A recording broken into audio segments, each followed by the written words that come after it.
record, this is an interview of the Brigadier General Connecticut retired Edward V. Kelly. Today is December 16, 2025. We are at the Governor William O'Neill State Armory, the headquarters of the Connecticut National Guard.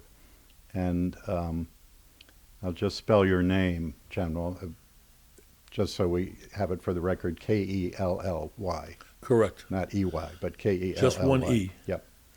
Now, this interview is part of the work of the Command Historian Team of the Connecticut Military Department and also of the Connecticut Militia Heritage Council. So, General Kelly, before we get to your military career, if you could tell us a little bit about, where you grew up and whether there was a military tradition of any kind in your family that ultimately led you to military service. I was born and raised in the Bronx, New York. I attended high school at Power Memorial Academy on the west side of Manhattan at Lincoln Center. In my family, I had a lot of uncles who served in World War II. My father was a captain in the New York City Fire Department. So he was too old for World War II by the time the war came along. So he did not serve. So whether there was a tradition of uncles having served, and as a kid I would listen to their stories about World War II, but my direct heritage was the fire department in the city of New York. And you ended up going to the United States Military Academy at West Point. How did that come about? My older brother graduated from West Point in 1964. Well, he began there when I was in the 8th grade. And so my entire high school years were spent visiting him and his classmates at West Point. So I became very familiar with the academy, and I decided early on that I wanted to follow in his footsteps. And the opportunity came when I was a senior in high school, and I was appointed. And what was your experience like at West Point? How would you characterize the 4 years you spent at the academy? Well, we used to say that West Point was a great place to be from, but a horrible place to be at. Or in the words of one of my classmates, when his wife asked him why we would speak so disparagingly of our cadet days, he paused and he said, simply, because it was hard. It was a hard life. It was not a college life. But we were all together. We were young. We were motivated. And so the experience is fantastic. We look back on it. It was a terrific time, but it was a horrible place to be at when you were there. Okay, it was tough. But we got through it. What year did you graduate? I graduated in 1970. So you started in 66 and graduated in 70? Actually, no, I started in 65. 65. And I took a semester off and recycled back to the next class, okay? Mm-hmm. So I started in 65, graduated 1 July 65, graduated 3 June 70. So the height of the Vietnam War. Absolutely, you were at West yes, Point. the height. Yeah. Now, 1970, you're commissioned a second lieutenant, regular Army. Correct. And what branch? Field artillery. And how many years on active duty did you spend as a result of your West Point commitment? 6+. 6+. And can you talk about your assignments in that period of active duty? My first assignment, first I went to airborne school and then ranger school at Fort Benning, Georgia. And then I was assigned to the 2nd Battalion, 10th Field Artillery at Fort Benning, which was a separate part of a separate brigade, we were a small artillery unit in a big infantry pond, which made us unique. So we got to fire every kind of weapon. It was a great experience for a young officer. We had everything in our inventory from a French 75, literally, all the way up to an 8-inch Toad, which was the last one in the inventory. It was a great experience. I learned a lot of artillery in the the 2 years there, I was there. I also got married when I was there, okay, at Callaway Gardens, Georgia. So overall, it was a great experience. And From there, I went to Fort Bragg, North Carolina. First the 82nd Airborne Division, then the 18th Airborne Corps. I was fortunate to command 3 firing batteries in the 1st Battalion, 82nd Field Artillery, and the 1st Battalion, 6th Field Artillery. And I like to say that most of my contemporaries were lucky to get 1 command, and I wound up with 3 because I loved command. That was my gig. so, as a battery commander, you were then a first lieutenant, I assume. My first one, I was a first lieutenant. Yeah. And then I was promoted shortly thereafter to captain. Okay, so and then the next 2, I was a captain. Got it. And that was that unusual to be a first lieutenant and be a battery commander as opposed to a captain? It wasn't usual, but it happened because at that point, now a lot of the guys had gotten out. There was a rift after Vietnam. A lot of captains were rift from the Army, reduction in force after Vietnam. So there were times when there was no captains available, and they took guys they thought were qualified as lieutenants, and they put us in command. And at that time, how long was the time and grade from your commissioning as a second lieutenant to promotion to captain, in your case? Well, interesting. My original class from West Point did 1 year as a second lieutenant, 1 year as a first lieutenant, and then after 2 years they were promoted to captain. I did 1 year as a second lieutenant, and then when I was close to my promotion date, the second year at captain, they said, no, it's post-Vietnam. We don't need that many captains. So I sat for another 3 years as a first lieutenant, which goes back to your prior question. By the time I got my first command, I had a lot of experience as a lieutenant in artillery firing batteries. And in fact, a lot of the captains coming back from Vietnam were looking for me because they didn't have the experience in the artillery that I had. And so that probably contributed to the fact that by the time I was a senior first lieutenant, I knew the artillery, okay, and that's why they felt comfortable giving me a command. And the command of the 3 firing batteries, were they, those commands all at Bragg? Yes.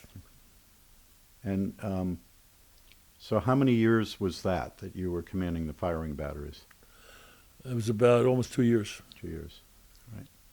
And then after that, what was your assignment? I went to the Field Artillery Officer Advanced Course at Fort Sill, Oklahoma. Mm-hmm. Was that 6 months, a year? At that time, it was about a 6 or 8 month course, okay? And while I was there, I was selected to go to graduate school, Army graduate school. And the path was, I was to go to Stanford University in California to get a degree in journalism. The reason being, the Army had a new program post-Vietnam. The Army had been beat up quite considerably by the news media during Vietnam. Initially, the news media was on the Army, the service side, but eventually they soured on the whole mission in Vietnam. And so the Army didn't get good press in the end of Vietnam. So the Army decided that they wanted to have a program of professionals in the media to deal with the press when the next conflict came along. So that's why I was chosen to go to Stanford University, get a degree in journalism. Then I would have done a year in Korea. And then they were talking about bringing me back as a White House fellow to learn the press business from that angle. And I decided not to. I said no. I'd been in uniform by that time, 12 years, I guess. Counting your time at the academy. Counting my time at the academy. And I just said, I want to do something else. I was 28 years old. I said, I'm going to roll the dice. You know, I had a young family. And I said, I'm going to get out. So I resigned my commission, and What year was this? 1976. 76. And I was called in by the commanding officer of Fort Sill. And he said to me, why are you doing this? He got a call from the Pentagon. Somebody, as they say, dropped a dime on me. And he said, you have a really great record as a young officer. Why are you doing this? Why are you resigning? And I told him what I felt. He said, just remember something. A man does what he does well. And you do this very well. That came back to me 10 years later, and perhaps I'll remember it when we get down the road. If not, here. I'll remind you. Yeah. Also, before we move to the next stage, are there any, I think we spoke earlier that you saw a speech that General Westmoreland gave, who was the commander in Vietnam and later Army Chief of Staff, that made an impression on you. When was that? Was that when you were at West Point? I was a cadet, probably my third or fourth year. And he was part of the lecture series that would come to the academy, of course, as Chief of Staff of the Army. And he was asked a question by one of my classmates as to what did he ascribe his success in the Army. And General Westmoreland stopped and thought for a second, and he said simply, I always did the best job with any task they assigned me. The best job I could with whatever task was assigned to me. And he gave an example of how he had been a young artillery officer himself. And he was a safety officer, which means he ran between the guns and made sure that they didn't fire out of sector. Well, a couple of years later, guess who was a safety officer? And his words rang true to me. And I said, that's got to be a mantra for me.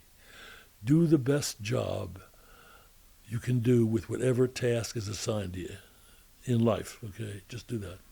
And that's been a mantra. I've always looked at it that way. It might not be the most fun thing, but by God, somebody asked you to do it, and go for it. Give it the best shot. So that might be one of my little personal things about being successful. Any success I've had.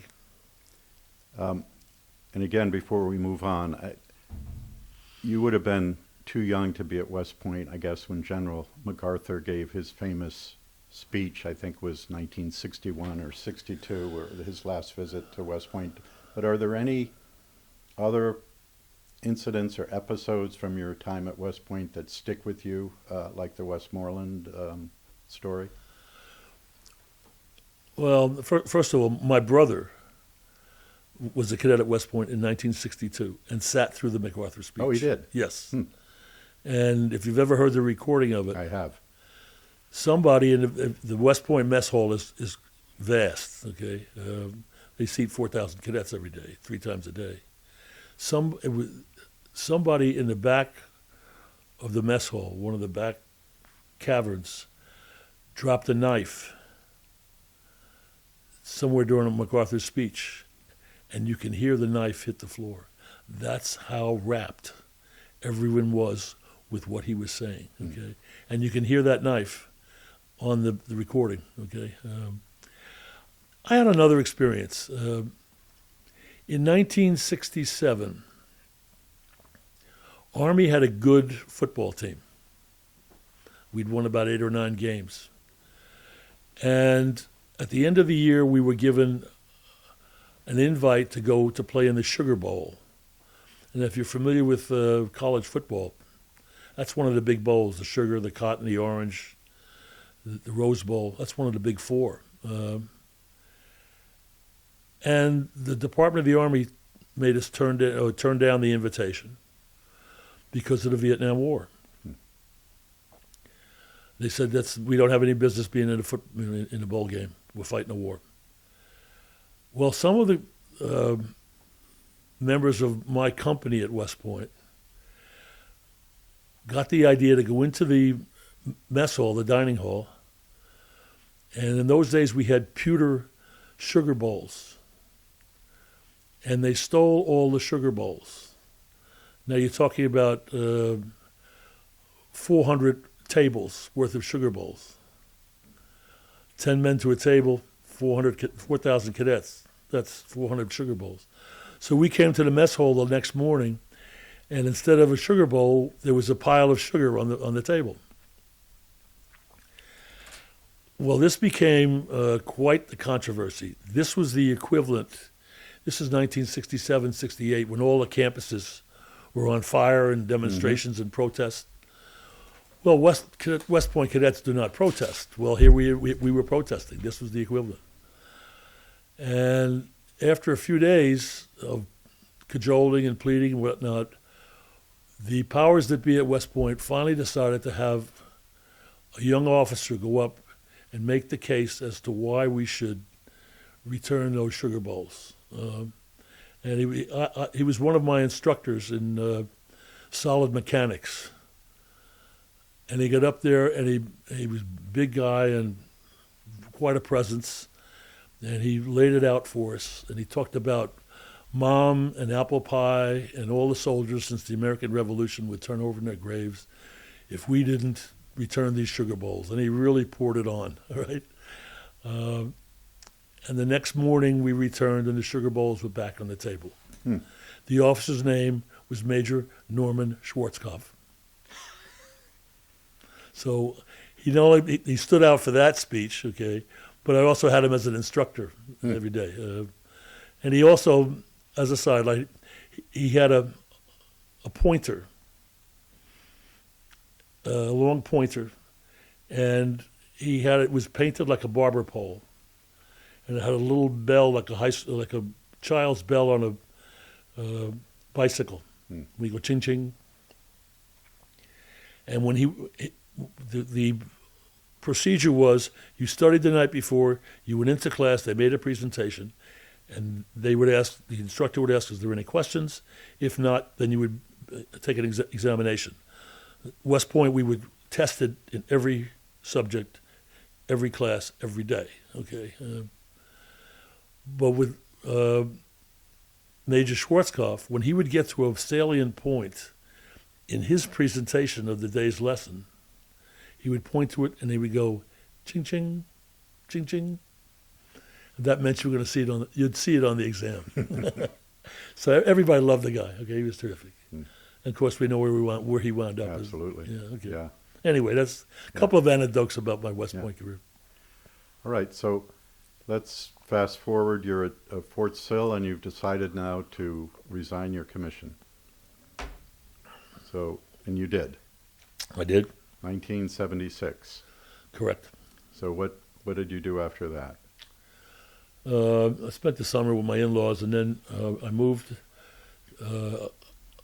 I enrolled in Fairfield University Graduate School for corporate and political communications. They had a great program going on. And I wanted to come back to the Northeast for several reasons. I like the Northeast. I like the change of weather. My parents were getting on. And it was a tug. I wanted them to see their grandchildren. My older brother, they had never really seen his kids. He was all over the world, okay? So I came back. Your older brother, was his career entirely on active duty? Yes. Okay. 30 years, okay? Yeah. Yeah. Mm-hmm. He had a great, fabulous career. He just passed away about a month ago, I think I mentioned. So I came back Northeast. And the nuns had always wanted me to go become a Jesuit. So here was my chance to go to a Jesuit school, Fairfield University, and they had this very great program. As I said, corporate and political communications, and the entire faculty, it was a new venture, okay? It was only a year or two old. But the entire faculty were people, writers, business people. It was considered an alternative to an MBA because the faculty was all business people from New York City or Fairfield County, okay? So it was highly recommended, distinguished faculty. Had a great time. I was there for a year and a half. They were on a trimester basis. And, I did the typical GI, I rented a small house with my young family, had a son born during that time. GI Bill, worked as a bartender, and I joined the Connecticut Army National Guard. Okay, and that's how I pieced together a living while we were in graduate school. Looking back, it's like the old love story. You know, it's a great time in your life when you're young and alive, and kids are being married, and who cares about how much money you have? You know, you'll somehow get by.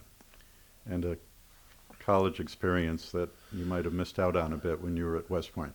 Exactly. Yeah. Yeah. Exactly. It was a lot of fun, and the Jesuits were terrific, great educators, and the people in the class, and it was great. It was really good, really fun. I enjoyed it. So how did you link up with the Connecticut Army National Guard? Well, when I was at Fort Sill, when I decided I was going to resign, and I was looking for ways that I could make money to support my family while I was in graduate school, and I went and I looked at the Field Artillery magazine they had at the time, and they had a map of where the field artillery units in the reserve components were located. And don't you know, the 2nd Battalion, 192nd Field Artillery, was located right in Norwalk, Connecticut, in Fairfield County. And so I called up from Fort Sill, and I spoke to the warrant officer administrator, and I told him, I said, I'm just getting out of advanced course. I'm going to resign my regular commission. Do you have any openings in your unit? And he said, well, when will you be here? And I said, well, September. I was going to take a couple of months, but September. He said he made an appointment for me on Tuesday, September, whatever, to be here, and we'll enroll you then.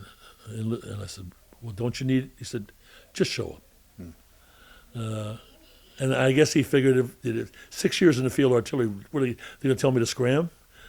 So I showed up, and the night I showed up, they fired the commander, right, the battalion commander, and installed a new one that night. And I'm sitting there looking around, what is going on here? Okay, I had been through that on active duty.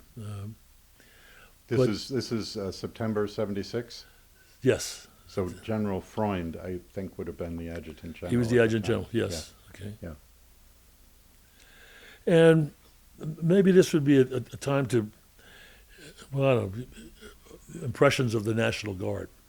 Yeah, let me ask you about that, because as a West Pointer, you probably imagine that if you had made a career of the Army, you would do so as a regular, in the regular Army. And now you're looking into that National Guard. Had you had any contact with Reserve or National Guard personnel while you were in the regular Army? Yes, okay. Now, first of all, during Vietnam, the early 70s, okay, the National Guard was considered to be draft dodgers. People joined the National Guard to get out of it. They didn't want to serve. To get out of going to Vietnam. Exactly. I'm sorry. To get out of Vietnam. And we thought that they were unqualified.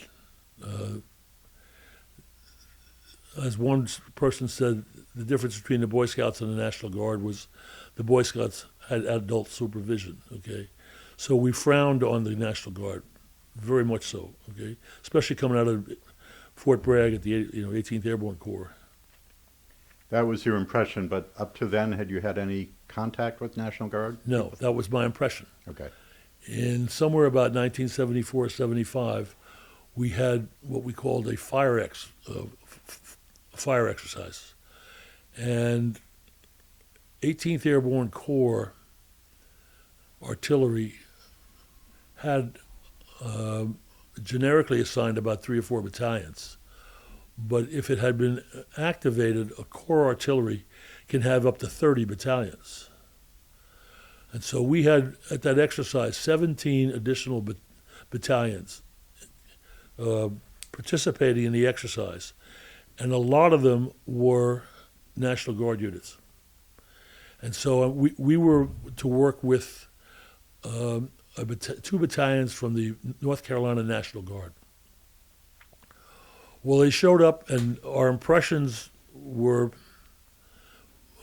fortified by they had every device known to man on their vehicles. Okay, the mess truck looked like a food cart. Okay, the fire direction center had everything but air conditioning. The Jeeps looked like a Mercedes with all the fixtures they had on them. Well, on the active duty, we went to the field or to war with what you had, what the truck came with, not anything new. So we thought that was rather amusing. And then we realized that you would find the company commander's name was Tallman. And his first sergeant's name was Tallman, last name. Are you related? Yeah, it was father, son, or brothers, or cousins. Right? They were all from the same town. Okay, so there was so much internecine contact here. Anyway, but they were a great bunch of people. We enjoyed the heck out of them, and we started to figure out. Wait a minute, these guys are onto something. Okay, their vehicles were all in terrific. Not just were they adorned with all kinds of extra stuff, but they were in terrific working order. Well, that's because the guys in their motor pool back in their town in North Carolina, they worked at the Mercedes dealership during the week. So these guys were highly qualified mechanics. And you could go right down the line with whatever they were doing, they were all professionals in their civilian life. And so these were not a bunch of jokesters. These were very serious people, okay?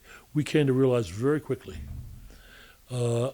And the pièce de résistance came when we had to do a firing exercise now. That's why we're there, fire artillery. You had what was called a box that a unit was supposed to put their rounds in. And you were graded by how many rounds you shot inside the box. Those guys put everything in the box. They didn't miss anything. They were really good artillerymen. So my impression of the National Guard went from here to here. In that from week, very low to very high. Very high. In that week we were out together, and I said, these guys are sharp. So that was an impetus for me when I was leaving Fort Sill to say, these guys are good, okay?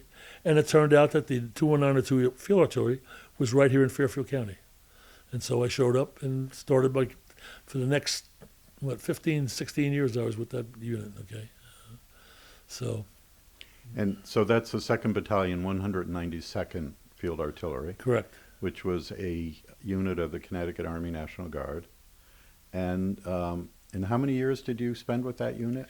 Well, I joined in 76, and I finally was assigned to Hartford in 1992, and then I came back. The battalion was deactivated, and then I came back and I reactivated the battalion as the commander in 1995 for another 2 years. So it was, what was that, 76 to 92, and that's 16, 18 years. And I'm going to get into your AGR, Army Guard Reserve service, but was that a mixture of troop program unit service and AGR service for the 2nd 192nd? Or was that all? In other words, what year did you become an AGR officer? Okay, I became AGR in 1986. 86, okay. So about your first 10 years in the 2nd of the 192nd, you were... An M-Day soldier. Mobilization Day soldier is what they called it. So... Part-time. 1 weekend a month and 2 weeks in the summer. Correct. And what were your duty assignments in the 192nd before you became an AGR? Well, my first assignment when I walked in the door was as the battalion fire direction officer, which was natural because I had been a battery fire direction officer as a young lieutenant, and then at Fort Sill, the officer advanced course is highly oriented towards that next step of being a battalion fire direction officer, where you're, as it says, directing the artillery fires of a whole battalion, which is 18 guns. That was my first one, and then I had various ones. I don't remember the sequence, but I was the battalion intelligence officer. I did time as the battalion personnel officer. I did time as the battalion operations officer.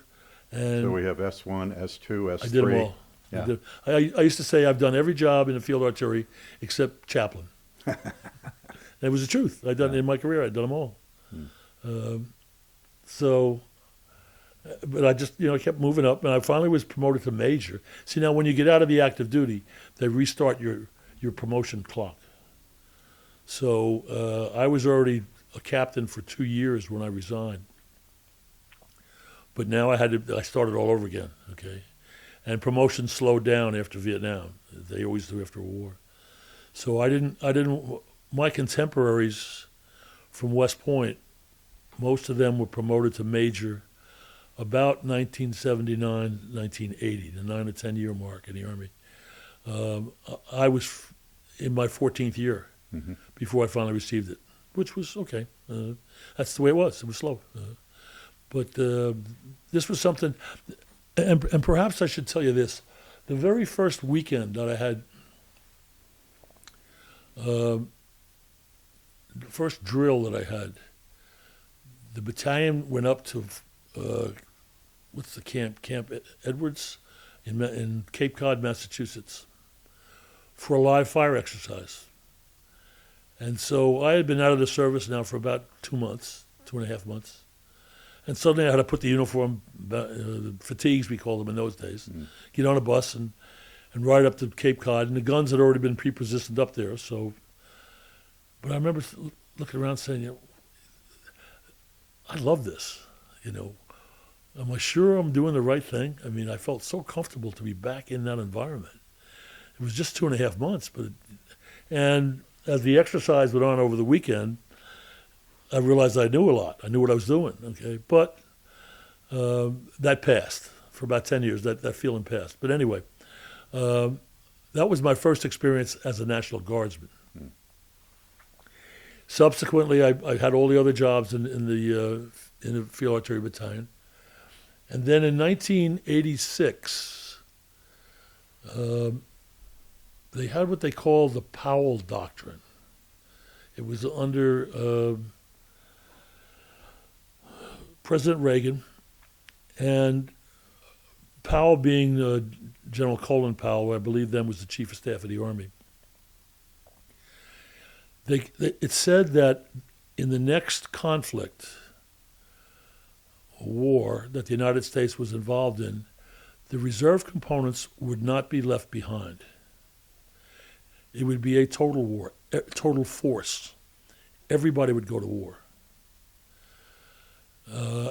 With that said, they said, okay, now we have to bring the reserve components, the artillery and the reserves, U.S. Army Reserves and the National Guard. We have to ensure that the soldiers in those components are trained to match their active duty counterparts. Okay, and I will digress for just a second. My first fire direction center in the 192nd Field Artillery in 1976, they were all the last of the draft dodgers, as we call them, okay? All fellows who decided that they didn't want to go to Vietnam, so they joined the National Guard. It was probably the smartest fire direction center I had ever been assigned to. They were all private businessmen. They were smart. They knew mathematics. And I was shocked at the quality of their work. I mean, I had worked at some of the best units of the Army. These guys were every bit as good, okay? And I was really impressed with that first bunch of people. And I still remember a lot of their names. But anyway, so that was another reinforcement of my impression of the National Guard. By the time the 1980s came, those fellows all left. Within a year or two, they all decided to get out, okay? They were in that point in life where they had children and families and careers, and they said, no more of this. And I remember pleading with a lot of them, just stay. You've got so much knowledge here. But they went on their own way. Anyway, the quality of the National Guard, I believe, fell off in the early 1980s. The military was not popular anywhere in American society. The National Guard was looked upon as a second sister, or like a stepchild in a way. a stepchild. That's the word I'm looking for. Yeah. Like a stepchild by the active Army and even by the American public. It was, well, they come in when there's a flood, but other than that, what's the point? And I think we weren't attracting the quality of people we could have during those early 1980s. But now comes along General Powell, and he says, no, we're all going to have to go to war together, and you're all going to have to be trained up.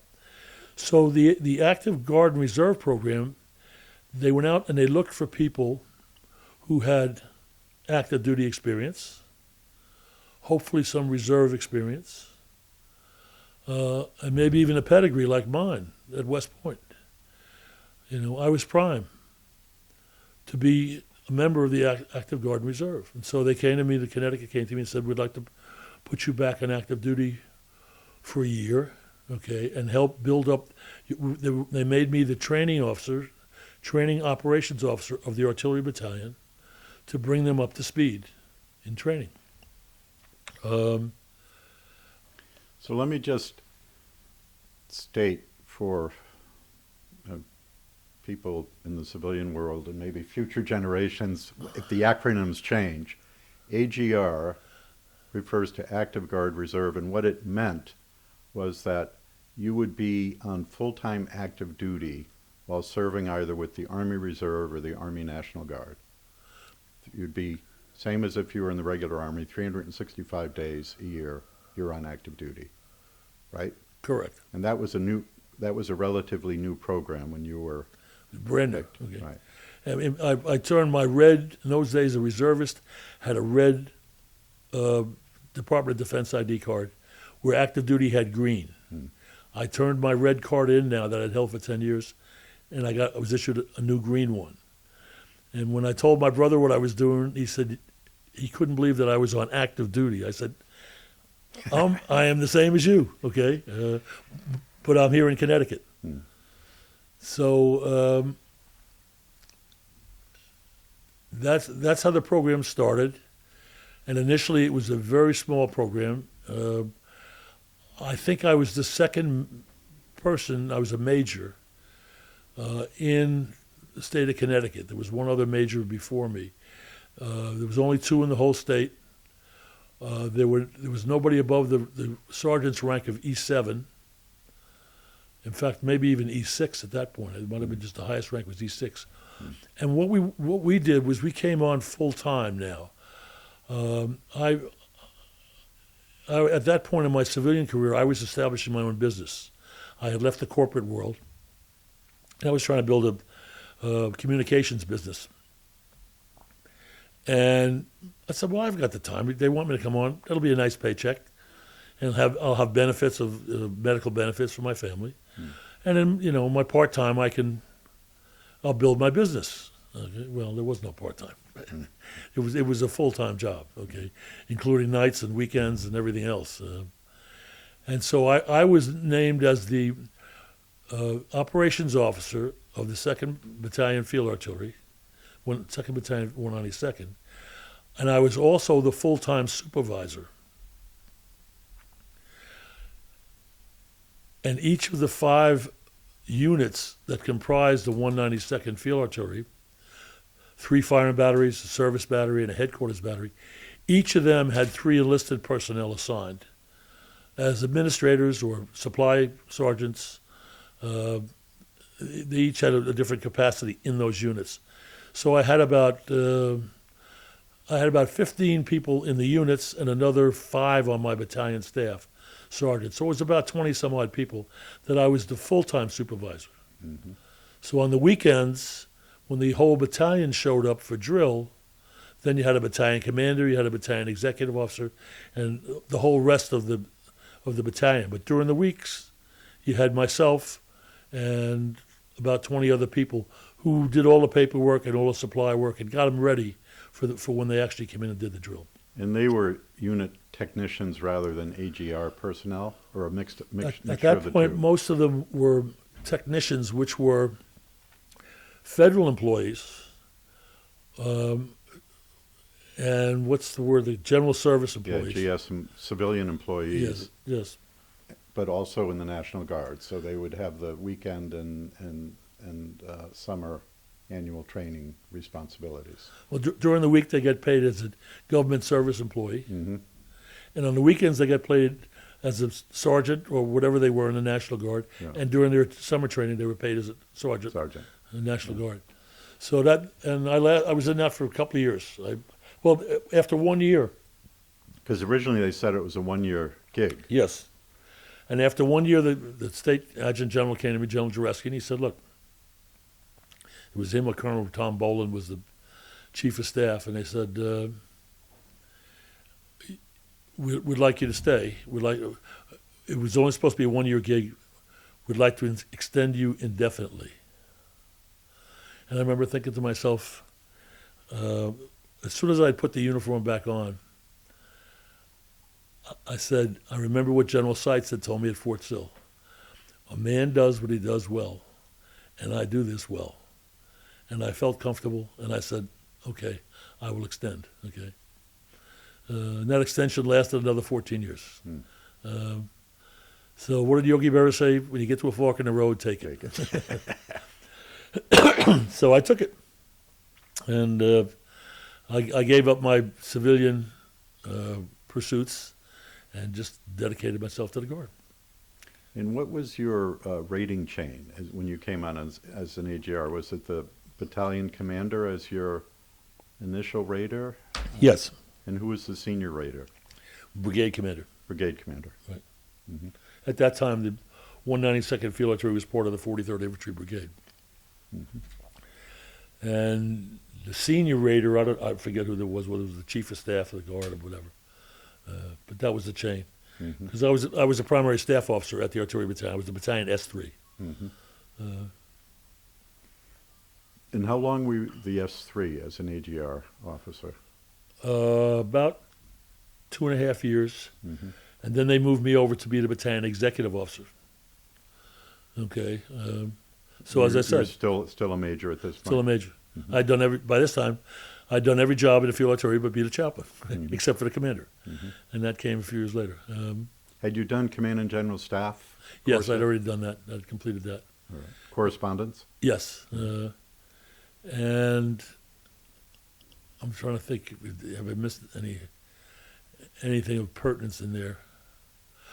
But what you did see with the AGR program was now the standards were raised significantly. Weekend drills were often monitored by somebody from 1st U.S. Army out of Maryland or even in the state. Okay, the state money was provided for the state staff to come down and take a look at us. So it seemed as if somebody was always poking their nose in what we were doing. But there was a reason for it, because we were supposed to be raising the training efficiency of the soldiers. And of course, this was 1986 when it started. I think the program began in 85. But in 1992, everybody went to war, First Gulf War. They were not fooling. Everybody went, including the Connecticut units from the Connecticut Guard. So it was an interesting program, and I think it was well worth it. It was well worth it. And I think I'm sure we would all remember that there was a Scud missile hit a tent and wiped out half the young men from a town in West Virginia, I believe it was, during that war. And it raised the consciousness of the American public as to what the National Guard was all about, We were out there in the front line, just as everybody else was. So I think the program was really good, the AGR program. So, 86 to 92, still with the 192nd, S3, and then Executive Office, Battalion XO. Right. did you continue as XO up until 92? Yeah, I think it was 91 or 92, somewhere in there. Mhm. And when the first Gulf War happened, the 192nd was deployed. No. No. No. We never got deployed. All right. I actually called up friends of mine at the Pentagon and said, "Can you get us in the action?" And they said, "We'll try." Okay, but it was over before. It was very brief. Yeah. Yeah. But what it did show was that just prior, in the like 1989 or 90, the Department of the Army did a study where they decided that there was too much artillery in the force between the reserves and the active duty and the National Guard. And so they started deactivating reserve component and active artillery battalions in all three components. They started deactivating them. Well, then the war came along, and that was an artillery war. And so suddenly the Department of the Army had to put the brakes on and say, wait a minute, we don't need less artillery, we need more artillery. So the 192nd Field Artillery was deactivated in 1991 or 2, I forget the exact. And by the way, that battalion was the oldest field artillery unit in continuous service in the United States Army. It dated back to 1765. Now, it was not always an artillery unit. It had been in the 1st Connecticut Infantry or whatever way back when. It was part of the Connecticut militia originally, part of- colonial militia before independence. Yes, long before. Yeah. But it was the only one. It was the longest in continuous service because it had never deactivated until 1992. And that broke the, Broke the chain. yeah. Broke the chain. And we screamed about it at the time, but but now all right. So suddenly, the war is over, and they're saying that the Army needs more artillery, not less. Okay. So one day I was okay. What happened was, as a battalion executive officer, I was then bumped up to the state staff and assigned as the state mobilization plans officer. Who was the adjutant general at the time? Was that General Gay? Yes, it was. And I had been selected for promotion to lieutenant colonel on a federal selection list. And so they brought me up and made me head of mobilization and plans for the entire state, which is exactly what it says. A year earlier, that was one heck of a job because there were Connecticut units that had to mobilize and deploy. And so it was a great position up in what they call the S3 shop, operations shop in the state headquarters. And So you worked in this building? In this building. The O'Neill Armory? Yes, I did. Right down the hall, which I'd like to go take a look at in a few minutes. Absolutely. But one day, then I was out with General Gay, and I actually was driving him in his sedan, and he says to me, and he was an old artilleryman himself. He says, "We got a call from the Pentagon, and they were asking about our former artillery battalion, the 192nd." He said, "What would it take to reconstitute that battalion?" And I said to him, "I will make 2 phone calls. Those guys will make 2 phone calls, and we'll have that thing back on its feet in a year." He said to me, "You're the commander." They had already made the decision that I was coming back, but that's how I found out I would be the commander. So now I had done it all. Okay, I did from being a second lieutenant at Fort Bragg to being an artillery battalion commander. Oh, by the way, there was another assignment I had in there. Okay, after I was mobilization plans officer, they moved me down the hall to be the state recruiting battalion commander because I had a background in marketing, advertising, that kind of stuff. And I guess because I was Irish, and they figured, I had, I was glib. But anyway, they put me in command of that. So I did that for a year, and that's when General Gay offered me command of the battalion. So we started out, and I remember the first orders came out, and there was, I think it was 560 or something like that, authorized personnel. Assigned, one, me.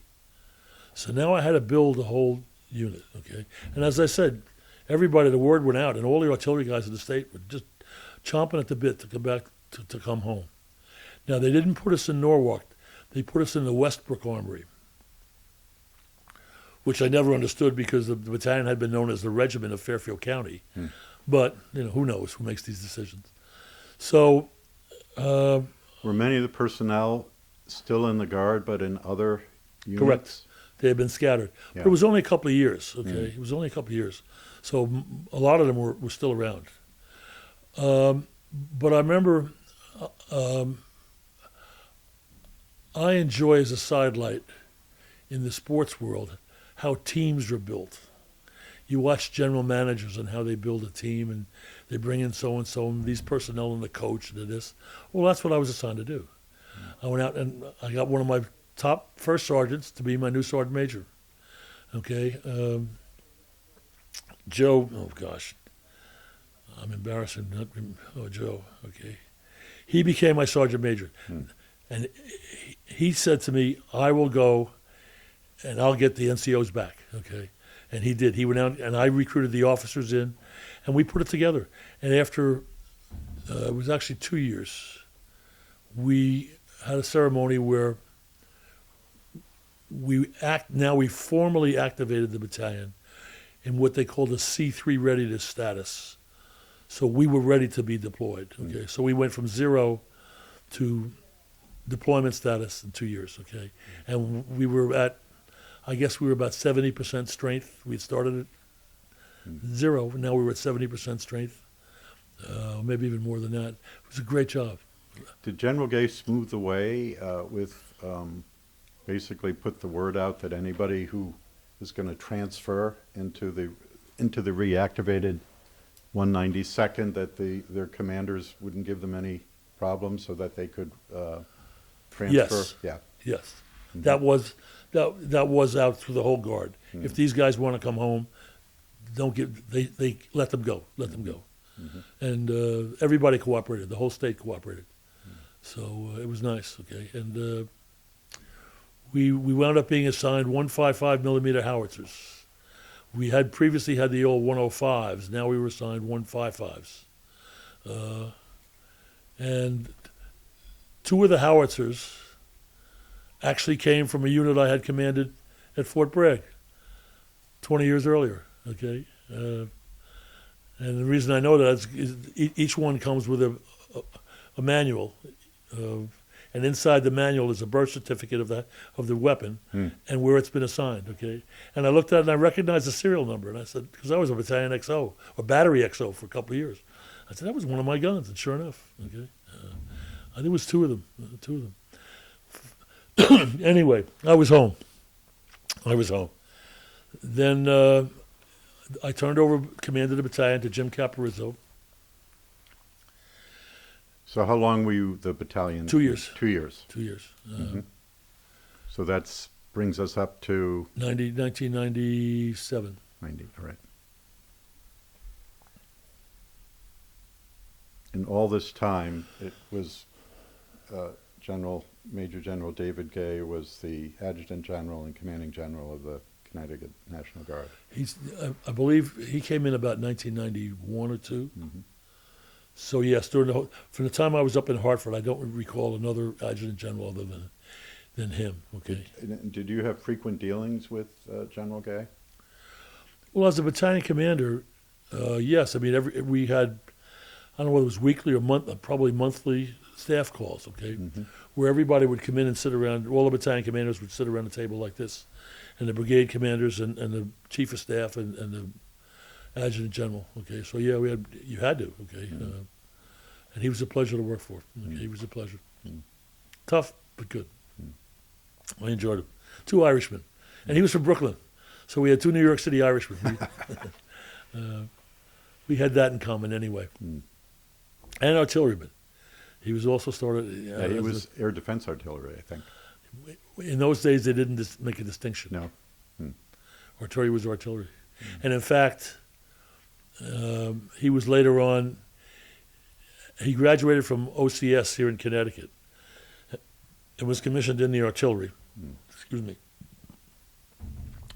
And if you're an OCS, or if you're commissioned from OCS in the field artillery and you make full colonel, you are eligible to be in the Field Artillery Hall of Fame at Fort Sill. He didn't know that. And I sent a note down to him one day when before I was battalion commander, I was still at the mobilization plans office. I sent a note down. I said, "Did you realize that you're eligible to be in the Fort Sill Hall of Fame?" And he had no idea. So I did all the paperwork, and then he asked me to go out with him, okay, when he was inducted, along with a fellow named Nate Augustinelli, okay, who was one of his best friends, who had also been commissioned into field artillery with him. So the two friends got to go into the Hall of Fame at Fort Sill, and I felt really good about that because why not? I wasn't eligible because I didn't graduate from OCS. I would never, but he was, and so why not get him in there? I think General Augustinelli died within the last couple of years. He was a state constitutional officer. I think he was state treasurer or state controller, maybe. And he was a colonel in the National Guard, and he retired as a state brigadier general. Yes, okay. And he had been a bank president out in Manchester, Connecticut. And I met him on several occasions, okay. One of them being when we went to Fort Sill. But that was a good experience. Anyway, General Gay was the adjutant general for the most part. Now... so we're up to, I think, 97. Correct. And you've turned over command of the battalion. What was your next duty assignment? Well, I was on I'd already been selected for promotion to full colonel on the federal promotion list. There's a difference between federal and should I go into that or does it matter? Yeah, why don't you explain that? That would be of interest. Well, the best example I can say is this. After 4 years in grade as a major, let's say, I forget what it was to full colonel, but if you're 4 years in grade as a major in the National Guard, you can be promoted to a lieutenant colonel's position if one is available. When I hit 4 years, there was no path for me to get a slot, as they called it, a lieutenant colonel slot. Okay. So I finally, I think at the fifth year or so, sixth year, I went before a federal promotion board. And I was selected for promotion to lieutenant colonel on the federal board. And I believe at the time I had 2 years to get a position, a lieutenant colonel's position, or I would have been boarded out of the Army is what they called it, okay? So a very good friend of mine, a very fine officer, Steve Schwazzato, he and I were both assigned to the mobilization plans office in the G3 shop, we called it. We were assigned together. He was assigned as, his position was higher in the chain than mine, although they were both lieutenant colonel spots, 05 positions, called for that rank. But his position, my position answered to his position. So I remember the minute when I occupied the position, my promotion, because I was on a federal board. Was that because you were AGR that you were able to have the federal board? Had nothing to do with AGR. Nothing. Okay. Wait a minute. No. All officers, after 5 or 6 years, you went before a federal board. Okay, it was not AGR related. So when I occupied the position as mobilization plans officer, my promotion came through in 2 or 3 weeks because I was already on a federal select board. Steve Scorzato was junior to me in time and grade. And so he had to go through a longer procedure to get his promotion verified. They had to go through the National Guard Bureau, and it was all kinds of whatever it was, okay? It was just a different process, that's all. And it took longer, okay? So I occupy a position as a lieutenant colonel, and my boss is Steve Scorzato, who's a major. And I remember one time we went out to lunch we had some inspector down from, I don't know, First Army or somewhere, and he was a lieutenant colonel or whatever he was. And we're sitting at lunch, and he asked me a question. And I said, no, well, Steve will have to make that decision. He's my boss. And the guy stopped and said, how does that work? And I said, he's my boss, okay, believe me. And, of course, when his promotion came down, it was backdated. Okay, so he had seniority, okay. And we never had a problem with Steve and I got along great. And he was a good officer. Okay, so, that's the oddity of the whole thing. So now, to catch back up, I was promoted down the hall. Then after my battalion command was completed, I had gone before a federal board to full colonel, and I was selected to full colonel. And this was an oddity. I'm on the standing list to full colonel. So we had a big ceremony down at, what is it called now? Camp Net. That's right, after the Medal of Honor winner. In those days, they named it after the governor. I think it was Camp O'Neill in any case. Camp Roller or Camp Weicker, probably Weicker. So we had a change of command ceremony on the field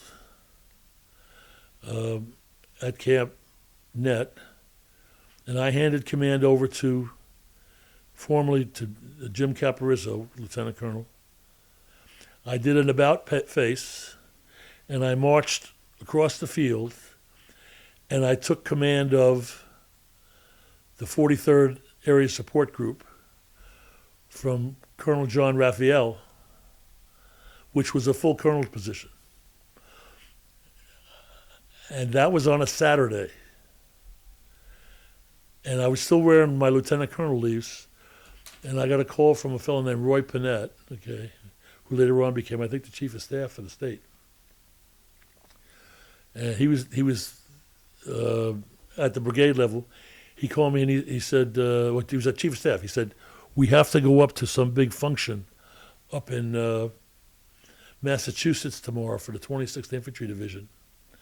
And you're coming. As you're now senior commander, okay, in the state of Connecticut.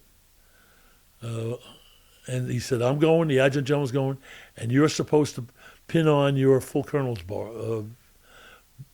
insignia, okay. So I went home and ripped off my lieutenant colonel's and had to go out and buy full colonel pin-ons. And I remember when I was that was my promotion ceremony. I did it myself. Okay, they had a formal one thereafter. But I remember the commander of the Massachusetts unit, I think it was a 2-star, when he came down, he was introduced to me. He looked at my collar, and on one collar I had sewn on artillery brass, and on the other one I had pin on full colonel, and you just didn't do that. Yeah, okay, yeah. I remember he looked at me kind of funny, but nobody said anything. And I knew what he was thinking, but hey, I'm here, and I'm wearing an eagle. Okay. You didn't have a lot of notice to get your No, uniform I did ready. not. I had no notice. No notice. And then after a year of that, they moved me from area support group. I moved downstate, and that was out of Brainerd Airport in those days. That's where the 43rd ASG? Yes, was at Brainerd Airport. And then they moved me over to, after a year, to be commander of the troop command. I forget the number on it, to be honest with you. Okay, but the area support group in those days was in command of what was the remnants of the 43rd Infantry Brigade. During that time when they were downsized in the Army, they had done away with the Infantry Brigade headquarters, and they instituted an area support group. And we had a forward support battalion.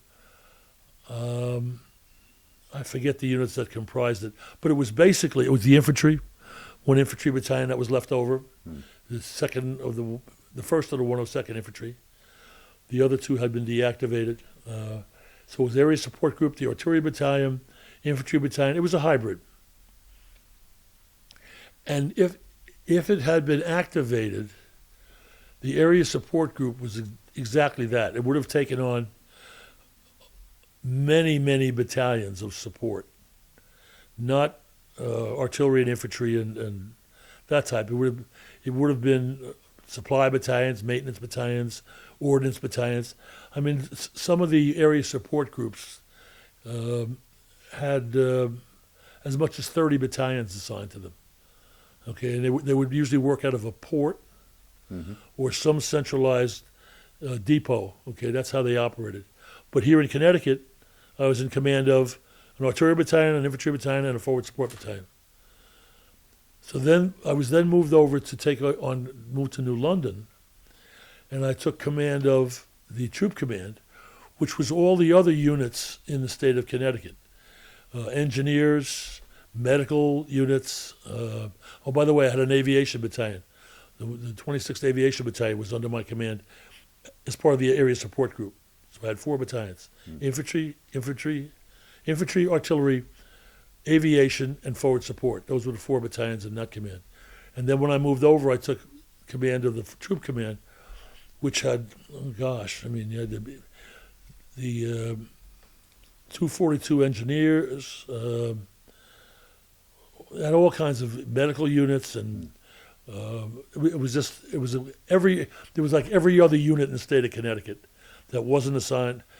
Was in that command. Okay, so in essence, when I retired, I commanded the entire force, minus the avcred. I never the aviation supply depot in Groton. Yeah, but I had commanded the entire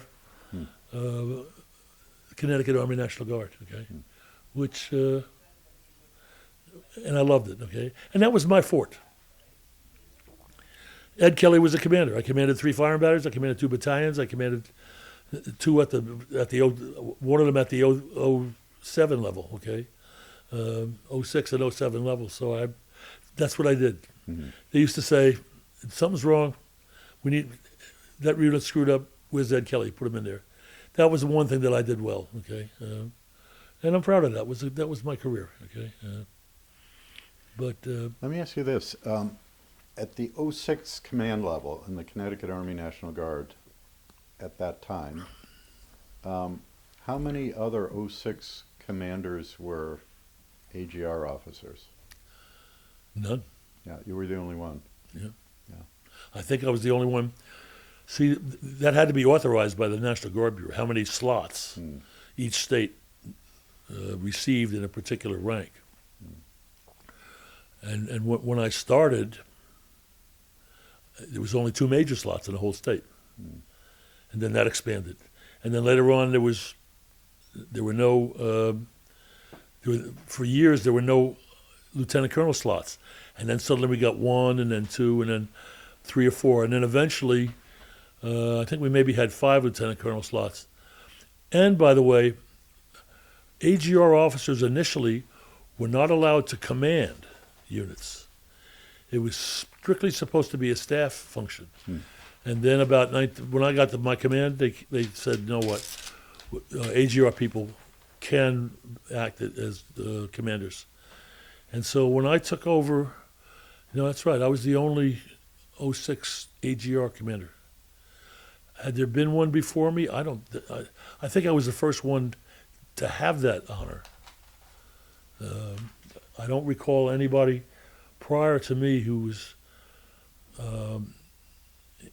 as an '06 AGR. I don't think so.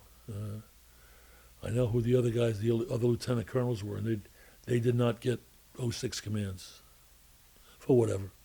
And how many years were you in command of the troop command? Just another year, and then I had to retire. Another year. I hit my mobilization, what do they call it, mandatory retirement date. Right. MRD. Yeah, and then a year or two later, when everybody went to the Gulf War, the second Gulf War, they were extending everybody. So if I'd hung around for another year, I probably could have been extended out. Mm-hmm. Okay, Mm-hmm. but at that time, once you got your MRD, you were gone. That was it. Yeah. And that was, so how many years did you have when you reached your MRD? 30 years?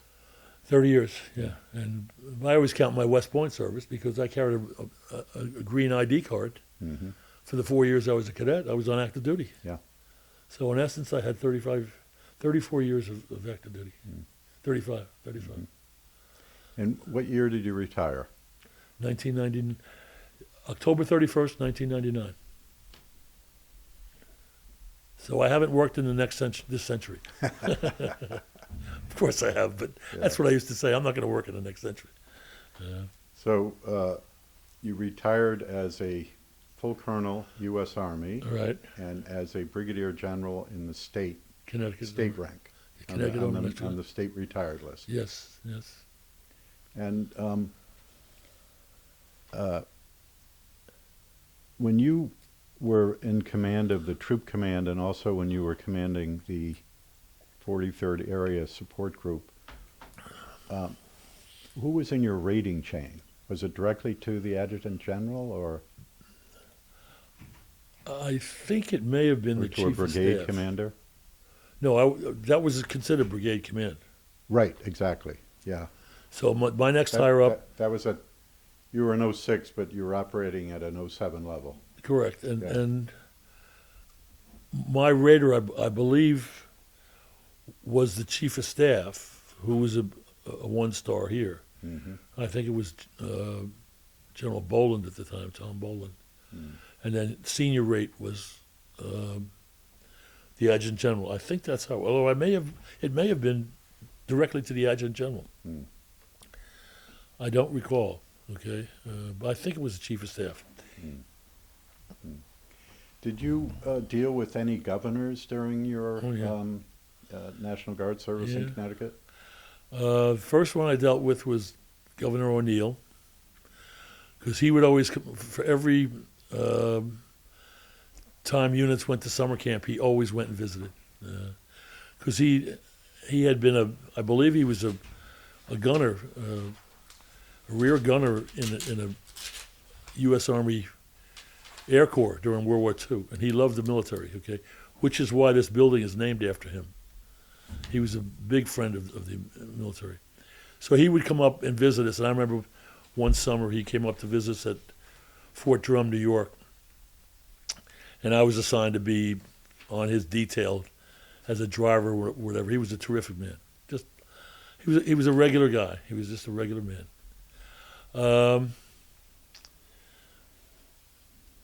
Let's see, I'm trying to think. Lowell Weicker. When I was the mobilization plans officer, we had a huge nor'easter, and I think it was 1992 or 3, that hit Connecticut. And they opened up the Emergency Operations Center downstairs.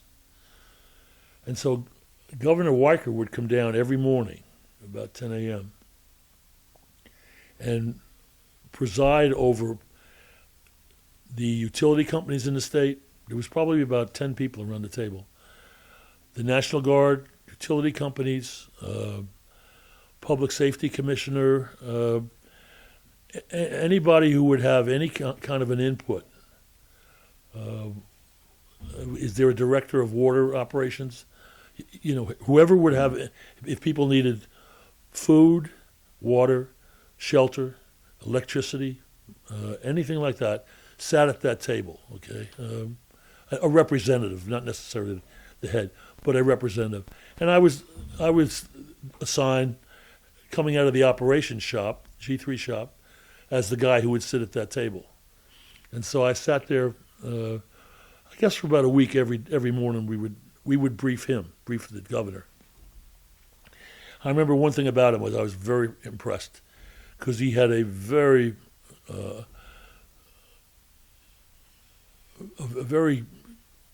strong command presence. I mean, you knew this guy was in charge. Okay, there was no doubt. He impressed me. He really did. And he went around the table. He knew what to ask and who to ask for what, and he would put things together and just go. Okay, that's what we're going to do. Get out of here. Go do it. Okay. So he impressed me. Lowell Weicker impressed me with that. Governor Rowland. The first experience I had with Governor, no, it wasn't the first one. Well, one of the first. My daughter happened to be on the state champion girls soccer team at Trumbull High School, and I think that was the year they had won like three in a row, and she was one of the players on that team, and so the local state assemblyman arranged a visit of that group, that team, with Governor Rowland.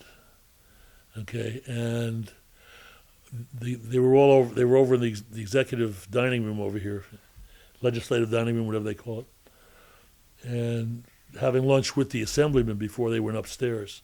And my daughter was there, so I sat down with her. I happened to walk in, and she was there. And he said to me, come on upstairs with us, okay? So I went up, and Governor Rowland was in there, and walked in his office. Now, I hadn't met him prior to that, but this was very personal, And I remember he said something to me to the effect that of what my daughter must think of me, and I said, nah, she thinks I dropped from a tree. We had a good laugh on it because he had kids. But he was very personable. Should I mention the other? Yeah, that was an interesting story about the Governor Rowland's brother. At one point when I was the recruiting battalion commander, and I had an opening for a training NCO, non-commissioned officer, because the one I had retired. And I received a personnel package from General Gay, and the name was redacted from it. And the instructions were to take a look at this, see if you can use them. And I opened up the file, and this individual had every qualification that I could possibly want for the job.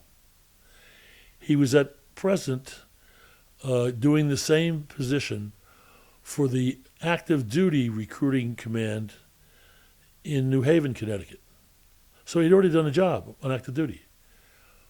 And I'm looking for somebody just like him. And I said, well, yes. You had his file, but you didn't have his name. His name had been blacked out? His name had been redacted, blacked out. So I walked down the hall and went in General Gay's office. I said, when can I have him? Who is he? He said, well, his last name is Rowland. And he said, I took his name out because I didn't want to influence your decision, okay? I wanted to make sure that you felt he was qualified. And I said, yes, sir, I'll take him right away. And Henry Rowland, he transferred over. The situation was he was getting close to retirement from the active duty, but he was also getting close to being rotated out of his position in New Haven. And he just didn't want to pick up his family and move him again for just a couple of years, and who knows where they would send him, overseas or whatever. He said, it's time. My brother's the governor. I'd like to stay in Connecticut. So if he moved over into an active guard reserve position with the Connecticut Guard, he could finish his four years of active duty and retire, however many years it was. It was 4 or less. It was not that much. Anyway, Sergeant Rowland came over and was an excellent training NCO for the battalion. But a few years later, when I was commanding the artillery battalion, I got a call from the Department of the Army Phone rings, I pick it up. This is Colonel so-and-so, Department of the Army, Inspector General's office. And so I asked for his phone number and name. I said, because I don't know, you could be anybody on the phone. Okay, I'm going to call you back. He gave me the main number for his office, and they answered the phone. They said who it was. I said, can I speak to Colonel so-and-so? They said yes, and they put me through. So I was satisfied who he was. And then he started asking me questions about the hiring of Sergeant First Class Henry Rowland. And I could tell right away where he was going, okay. Somebody had filed some kind of a complaint charging the governor with favoritism. That's where it was going, it was obvious. And so I finally cut the colonel off and I said, look here. And I explained the circumstances, how I hired him. I had no idea who he was when I hired him, but he had every qualification that I needed. And he has done a terrific job ever since he's been here, and we have nothing more to talk about. And the colonel said, thank you. And that was the end of the phone call, okay? And never heard another word about it again. But that's how the world works, you know. I mean, somebody was trying to get something on the governor, but he wasn't getting that on him, okay? And I guess, you know, some of the things that I do remember with the governor, as the artillery battalion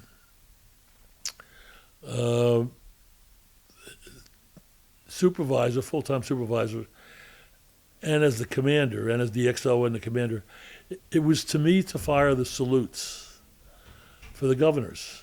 The inauguration? For the inauguration, okay? 19 guns. And I got to do that 3 times at least.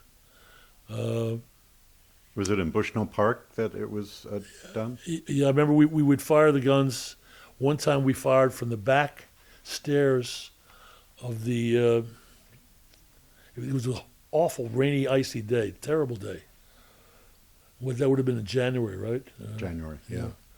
And the actual inauguration was done inside, but we fired the guns outside. Well, we always fired the guns outside. But I think, looking at Bushnell Park, but I don't think that the ceremony was behind us, okay, inside the building. The other 2 times I remember firing right outside the legislative office building. I don't remember where the actual ceremony was. But yeah, that was interesting because that was our job, the artillery. And I remember on that icy day going inside and saying to whoever my commander was at the time, look, there's some big icicles hanging off this building. We start firing those guns, they could come crashing down on people, okay? So they said, well, what do you want to do? I said, I want to fire a couple of opening rounds, an hour before, half hour before. Get rid of the ice. Just to make sure that it's not going to fall. And then we cross our fingers that the 19 guns won't go anywhere, okay? Won't cause any more damage, and they didn't. There had been another incident in the state where the other thing was, if it was 19 guns required, you had to fire 19 guns. And one of my predecessors, I remember we were down in the officers club on inauguration day. I wasn't doing the firing, somebody else was. It was before my time to do that. And we were counting the guns. Okay, 1, 2, the boom, boom. And they got to 19 and everybody said, okay. And then we heard boom, boom. So they fired 21 guns instead of 19, which was, it's like a mortal sin in the artillery, okay, to not do it right. I'd had an experience like that, and that fellow wound up with the nickname Boom Boom. Okay, for thereafter, I'm not going to identify him. He must have been furious. He was a terrific officer too. Okay, but anyway, and also I would be remiss in not mentioning the fact that while I was the operations officer, in fact, it was the first weekend I took over as operations officer. We took the 2nd Battalion, 192nd Field Artillery, up to Cape Cod for a live firing exercise. This was 1987, I think it was now. And we pulled in what you did in those days is you sent an advance party up with all the howitzers and everything else. And so they were there, and the troops came up on Saturday morning, okay? Friday, the advance party went, so everything was up there. Saturday, the troops arrived, and then we set everything up, and we started firing Saturday afternoon. And so I was, as the operations officer, I was up in the tower, overlooking the range, and all of a sudden, everything was shut down. The whole firing range was shut down. Well, that means that something's wrong. Okay. So I immediately went, and they said that somebody fired out.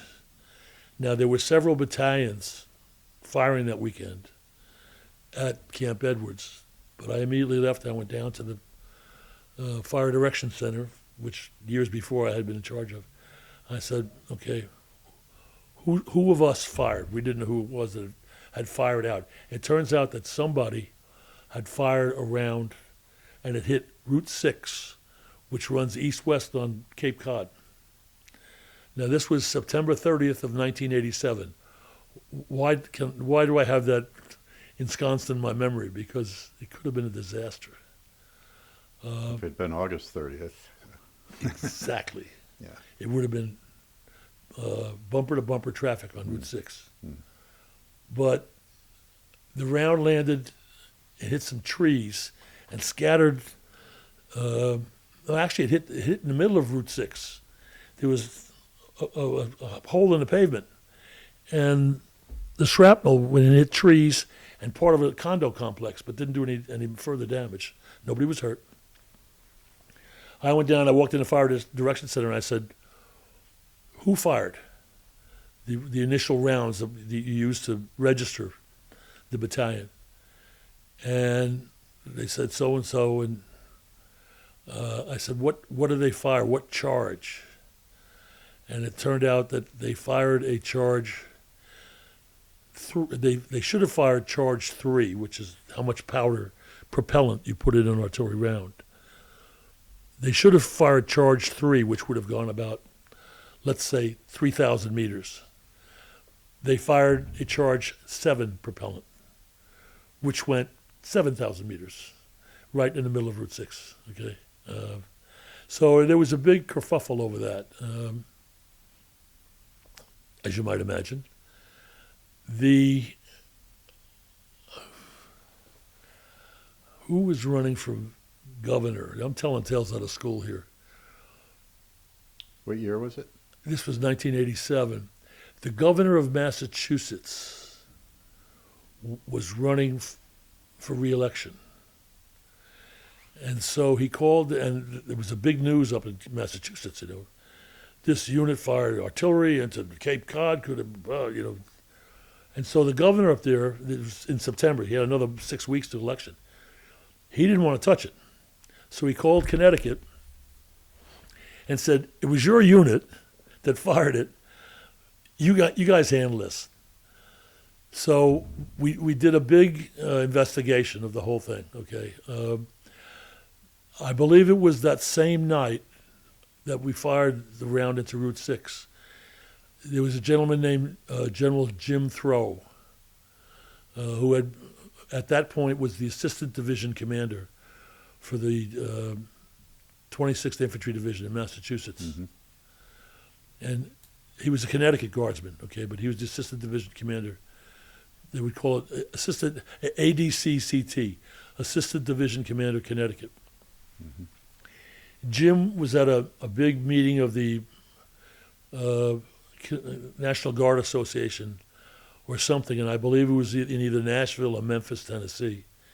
And Jim walked into the meeting and walked up to the adjutant general or the governor of the state of Massachusetts and says, "Well, does the Commonwealth surrender, or shall Connecticut continue the attack?" So that's how he diffused the situation then. But we, in the next 6 weeks then, actually it was longer than that, we did here in Connecticut, along with the JAG office in Connecticut. And we had one of the members of the 209th Artillery was the Union leader of the Stanford Police Department, investigator, okay? So he and I was the coordinator because I was right in the middle of it, and the JAG office here in Hartford, Judge Advocate General's office, we did probably 2 months worth of investigation as to why it happened and what had happened. And then we had a press conference after that, right over in the armory downstairs, in fact. But by then it had blown over, and nobody was hurt. There was one casualty in terms of career. I'm sure. One of our captains was relieved of command. Okay, but other than that, and I mean, and here was the mistake. It was right at the very gun level. A sergeant did not count the propellant powder bags that he was supposed to count them.